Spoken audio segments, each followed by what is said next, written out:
स्वागत है आपका अपने YouTube चैनल एग्ज़ाम साइट पे। आज हम बात करेंगे भारत की मिट्टियाँ, इंडियन सॉइल के बारे में, जो कि पेपर की दृष्टि से काफ़ी महत्वपूर्ण होते हैं। इनके एक दो प्रश्न आपको पेपर में अवश्य देखने को मिलेंगे। और आगामी आप लोग का सबका वीडियो का एग्ज़ाम है, तो उसी के तहत ये सीरीज बनाई जा रही है। चलिए शुरू करते हैं। प्रश्न नंबर 1, भारत में कितने प्रकार की मिट्टियाँ पाई जाती हैं? चलिए बताइए, मिट्टियों के बारे में बात हो रही है।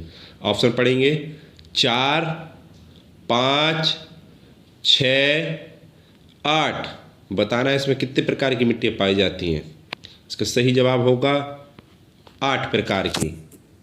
चलिए बढ़ते हैं अगले प्रश्न की तरफ।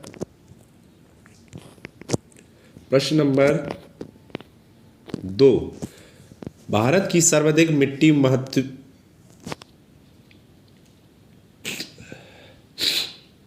प्रश्न नंबर 2, भारत की सर्वाधिक महत्वपूर्ण मिट्टी कौन सी है? चलिए ये बताना है हमें। महत्वपूर्ण मिट्टी जिसकी इंपॉर्टेंस वैल्यू बहुत अधिक हो। ऑप्शन पढ़ेंगे जलोढ़, काली, लाल, लेटेराइट। तो ये बताना है कौन सी मिट्टी सर्वाधिक महत्वपूर्ण है। तो इसका सही जवाब होगा जलोढ़। चलिए बढ़ते हैं अगले प्रश्न की तरफ। प्रश्न नंबर 3, नवीन जलोढ़ मिट्टी को अन्य किस नाम से जाना जाता है? ये प्रश्न बहुत बार आता है। एक नवीन के बारे में, एक नवीन मिट्टी का पूछते हैं, एक पुरानी मिट्टी का। इनके जो नाम होते हैं वो किस नाम से जाने जाते हैं, ये आप लोग जरूर नोट कर लीजिए इन दोनों प्रश्नों को। ये काफ़ी आते हैं पेपर में। बताइए, ऑप्शन पढ़ेंगे खादर, बांगर, कल्लर, रेगुड़। चलिए बताना है किस नाम से जानी जाती है नवीन जलोढ़ मिट्टी। तो इसका सही जवाब होगा खादर। तो आप लोगों ने सीधा सीधा पढ़ लिया है कि नवीन जलोढ़ मिट्टी को खादर नाम से जाना जाता है। एक होता है पुरानी मिट्टी का, तो उसका भी अगर अगला प्रश्न आएगा आगे तो उसमें आपको पता चल जाएगा। चलिए बढ़ते हैं अगले प्रश्न की तरफ। प्रश्न नंबर 4, भारत में मिट्टी प्रश्न नंबर 4, भारत में सर्वाधिक क्षेत्र पर किस प्रकार की मृदा पाई जाती है? चलिए बताइए क्या होगा इसका सही जवाब।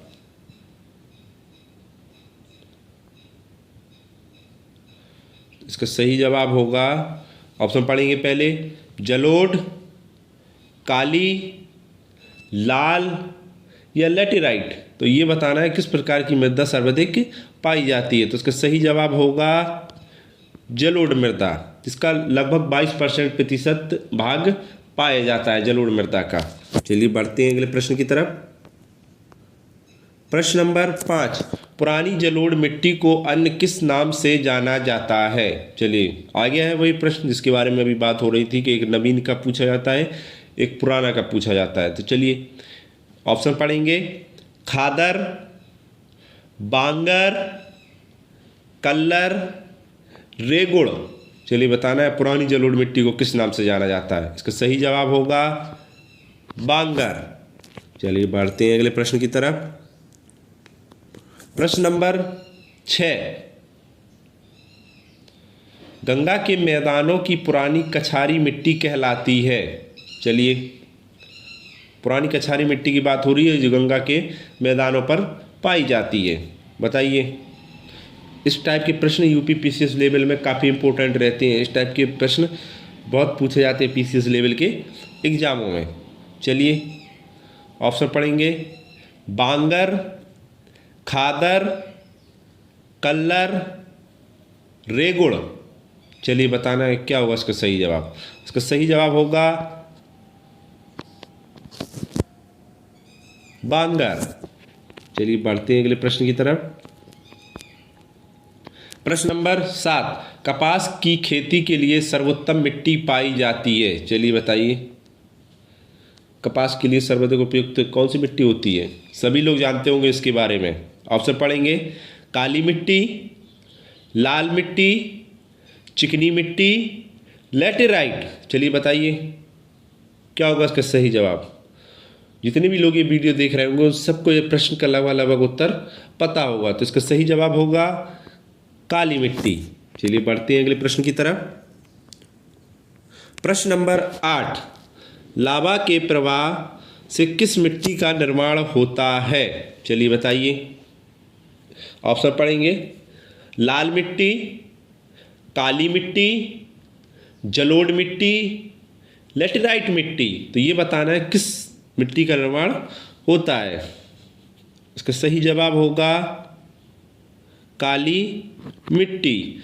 और जिससे क्या है, इसी से बेसाल्ट चट्टानों का भी निर्माण होता है लावा के प्रभाव से। तो कहीं ना कहीं काली मिट्टी का कनेक्शन आपको बेसाल्ट चट्टानों से अवश्य मिलता है। थोड़ा याद रखें आप लोग, बेसाल्ट चट्टानें। चलिए बढ़ते हैं अगले प्रश्न की तरफ। प्रश्न नंबर 9, क्षेत्रफल के आधार पर भारत की मिट्टियों का सही अवरोही क्रम क्या है? अवरोही आप समझ रहे हैं किस क्रम की बात हो रही है? बड़े से छोटे की तरफ, इस क्रम में लगाना है हम लोग को क्षेत्रफल के आधार पर मिट्टियों को।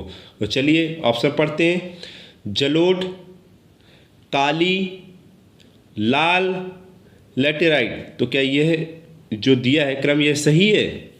चलिए अगला ऑप्शन पढ़ेंगे। जलोढ़, लाल, काली, लेटेराइट। यह क्रम सही है? पढ़ते हैं अगला ऑप्शन। लाल, जलोढ़, काली, लेटेराइट। ये तो पूर्णतः गलत है, क्योंकि सबसे अधिक क्षेत्रफल तो जलोढ़ का है। ऑप्शन में आगे जलोढ़ दिए ही नहीं है, तो ये तो पूर्णतः गलत है।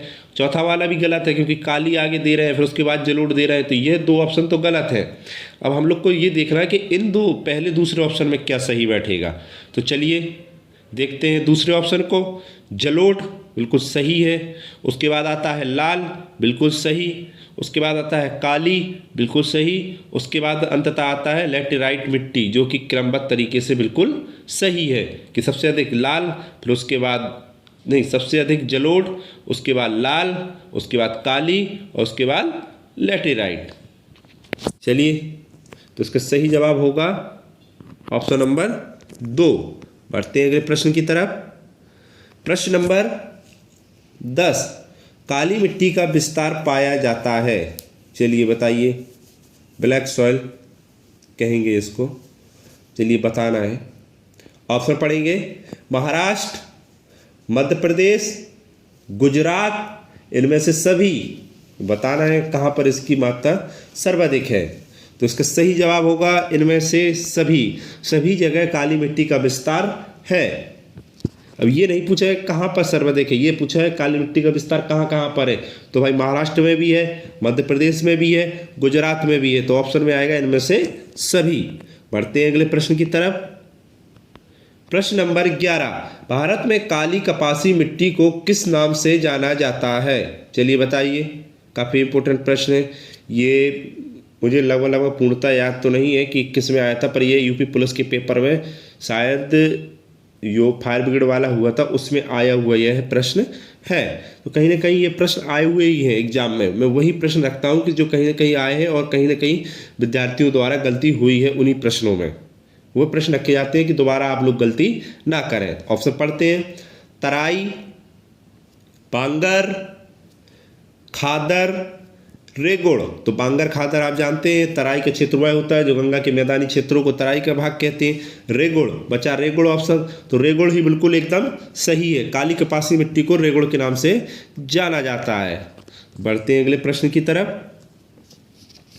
प्रश्न नंबर 12, किस मिट्टी के बारे में कहा जाता है कि इसकी जुताई स्वयं हो जाती है? मतलब इसको जोतने की जरूरत नहीं पड़ती है। चलिए ऐसी कहावत है, वक्तव्य कहा गया है। ऑप्शन पढ़ेंगे। लाल मिट्टी, काली मिट्टी, जलोढ़ मिट्टी, लेटेराइट मिट्टी। चलिए क्या होगा इसका सही जवाब? इसका सही जवाब होगा काली मिट्टी को स्वयं की जुताई की मिट्टी कहा जाता है। चलिए बढ़ते हैं अगले प्रश्न की तरफ। प्रश्न नंबर 13, तमिलनाडु में सर्वाधिक किस मिट्टी का विस्तार पाया जाता है? चलिए बताइए क्या होगा इसका सही जवाब? तमिलनाडु की बात हो रही है। ऑप्शन पढ़ेंगे। लाल मिट्टी, काली मिट्टी, लेटेराइट मिट्टी, जलोढ़ मिट्टी। तो ये बताना है कि तमिलनाडु में सर्वाधिक भाग पर किस मिट्टी का विस्तार है। तो इसका सही जवाब है लाल मिट्टी। लगभग यह 2/3 भाग में तमिलनाडु के पाई जाती है लाल मिट्टी। चलिए बढ़ते हैं अगले प्रश्न की तरफ। प्रश्न नंबर 14, किस मिट्टी में लोहे और एल्युमिनियम की ग्रंथियां पाई जाती हैं? चलिए, यह प्रश्न थोड़ा टफ होगा क्योंकि इस टाइप के प्रश्न कभी बहुत कम देखने को मिलते हैं एग्जामों में, फिर भी एक प्रश्न डाल दिया है क्योंकि अब पेपर का स्तर काफ़ी बढ़ता जा रहा है, कहीं पता नहीं चलता है किस प्रकार का कब प्रश्न मिल जाए देखने को। ऑप्शन पढ़ेंगे, काली मिट्टी, जलोढ़ मिट्टी, लाल मिट्टी, लेटेराइट मिट्टी। तो क्या होगा इसका सही जवाब? एल्युमिनियम की ग्रंथि और लोहे की ग्रंथि, ग्रंथि मतलब गांठें, उनमें भाग, कुछ उनमें स्रोत या कुछ उनमें मिल जाए। तो क्या होगा इसका सही जवाब? इसका सही जवाब होगा लेटेराइट। चलिए बढ़ते हैं अगले प्रश्न की तरफ।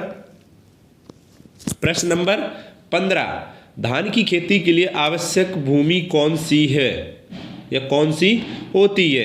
क्या होगा इसका सही जवाब? चलिए ऑप्शन पढ़ेंगे, बलुई मिट्टी, दोमट मिट्टी, काली मिट्टी या जलोढ़ मिट्टी या भूमि भी कह सकते हैं। तो क्या होगा इसका सही जवाब धान की खेती के लिए? इसका सही जवाब होगा दोमट मिट्टी। चलिए बढ़ते हैं अगले प्रश्न की तरफ। प्रश्न नंबर 16, छोटा नागपुर पठार पर अत्यधिक मृदा अपरदन के लिए उत्तरदायी है। चलिए, इस टाइप के प्रश्न भी काफ़ी इंपॉर्टेंट होते हैं। ये आपको ज्योग्राफी में अगर आप थोड़ा सा भी ऊंचा स्तर का पेपर दे रहे हैं या UPSSC के एग्ज़ाम देंगे या UP PCS के एग्ज़ाम देंगे तो उनमें आपको इस टाइप के प्रश्न अवश्य देखने को मिलते हैं। तो ऑप्शन पढ़ेंगे, साल भर वर्षा, बलुई, गहरी जुताई, वृक्षों की कटाई। तो क्या है मृदा अपरदन के लिए कि अत्यधिक उत्तरदायी है? तो इसका सही जवाब होगा वृक्षों की कटाई। वृक्षों का कटना ही मृदा अपरदन का सबसे बड़ा नुकसान है। चलिए बढ़ते हैं अगले प्रश्न की तरफ। प्रश्न नंबर 17, किस मिट्टी में कार्बनिक पदार्थ की अधिकता होती है? चलिए, कार्बन की बात हो रही है, कार्बन का संबंध सिर्फ सीधे सीधे सी कार्बन से है। चलिए ऑप्शन पढ़ेंगे, पीट मिट्टी, काली मिट्टी, लाल मिट्टी, लेटेराइट मिट्टी। तो बताना है किसकी कार्बनिक पदार्थ की मात्रा अधिक है। इसका सही जवाब होगा काली मिट्टी। चलिए बढ़ते हैं अगले प्रश्न की तरफ। मृदा अपरदन रोका जा सकता है। चलिए बताना है, अति चराई मतलब अत्यधिक घास होती है जिसको चराकर या उसको मतलब जानवरों द्वारा खिलाकर। दूसरा ऑप्शन, वनस्पति उन्मूलन मतलब कि वृक्षों को काटकर उनका उन्मूलन कर वन रोपण वृक्षों को लगाकर। ऑप्शन 4, पक्षी संख्या में वृद्धि करके। तो क्या सबसे इसका सटीक आंसर होगा ये हमको बताना है। मृदा अपरदन मतलब कि भूमि का अपरदन हो रहा है, वो बहती चली जा रही है, एक ही जगह रुक ही नहीं पा रही है, वो धीरे धीरे सब मृदा अपरदन हो रहा है। चलिए क्या होगा इसका सही जवाब? तो इसका सही जवाब होगा वन रोपण। जितने अधिक हम लोग पेड़ पौधे लगाएंगे उतना ही मृदा रुकेगी, रुक रुक कर आगे जाएगी, एकदम नहीं पूरी बह जाएगी। बढ़ते हैं अगले प्रश्न की तरफ। प्रश्न नंबर 19, किस अपरदन के प्रकार से चंबल के खड्डे बने हैं? यह प्रश्न लगभग सभी को इसका जवाब पता होगा। यह है, आप ये मान लीजिए कि एक रेलवे के एग्जाम का एक तरीके से पेटेंट क्वेश्चन था। अगर कहीं साइंस से पूछा जाएगा या कभी ज्योग्राफी से इसके कभी पूछा जाएगा तो एक पेटेंट क्वेश्चन रहता था रेलवे की भर्ती का। तो बताना है क्या होगा इसका सही जवाब। सप्लाइस, सीट, रिल, अब नलिका। तो बताइए चंबल के खड्डे किस अपरदन के कारण बनते थे? तो इसका सही जवाब होगा अब नलिका, जिसको कहते हैं गली। गली सी बन जाती थी, छोटी छोटी सकरी सकरी, उन्हीं में से। तभी आपने देखा हो चंबल में जाके कितने बड़े बड़े गड्ढे मिलते हैं आपको, गहरी गहरी खाइयाँ, उन्हीं को अब नलिका कहा जाता है। चलिए बढ़ते हैं आज के अंतिम प्रश्न की तरफ। प्रश्न नंबर 20, कौन सी मिट्टी सुखाने पर ईंट जैसी कठोर और गूल। प्रश्न नंबर 20, कौन सी मिट्टी सुखाने पर ईंट जैसी कठोर और गीली होने पर फैल जाती है, मतलब कि एक तरीके से बिखर जाना उसका। चलिए, एक गाढ़े द्रव के रूप में फैल जाती होगी। तो क्या होगा इसका सही जवाब? ऑप्शन पढ़ेंगे, लेटेराइट मृदा, काली मृदा, लाल मृदा, जलोढ़ मृदा। क्या होगा इसका सही जवाब? इसका सही जवाब है लैटेराइट मृदा। चलिए इसी के साथ हमारे 20 प्रश्न समाप्त हुए। आप लोगों से रिक्वेस्ट है कि कृपया चैनल को सब्सक्राइब करें और वीडियो अगर पसंद आती है तो कृपया एक लाइक अवश्य करें। मिलते हैं अगली वीडियो में, तब तक के लिए नमस्कार।